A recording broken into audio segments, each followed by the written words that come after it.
72 மணித்தியால தடுப்பு காவல் உத்தரவின் கீழ் கொழும்பு மத்திய குற்ற விசாரணை பணியகத்தினால் சந்தேக நபர் குறித்த விசாரணைகள் முன்னெடுக்கப்பட்டு வருகின்றன.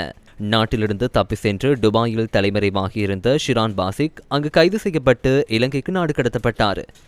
48 வயதான ஷிரான் பாசிக் தெஹிவளை பகுதியைச் சேர்ந்தவராவார். கடந்த நாட்களில் சிறைச்சாலைகளில் இடம்பெற்ற மோதல் சம்பவங்களுடன் அவருக்கு தொடர்புள்ளதா என்பது குறித்து விசாரணைகள் முன்னெடுக்கப்பட்டு வருவதாக போலீசார் தெரிவித்தனர். கடந்த 2012ஆம் ஆண்டு வெலிக்கடை சிறைச்சாலையில் இடம்பெற்ற மோதலுடன் ஷிரான் பாசிக் தொடர்புடையவர் என்பது வெளிக்கொணரப்பட்டுள்ளதாகவும் போலீசார் குறிப்பிட்டனர்.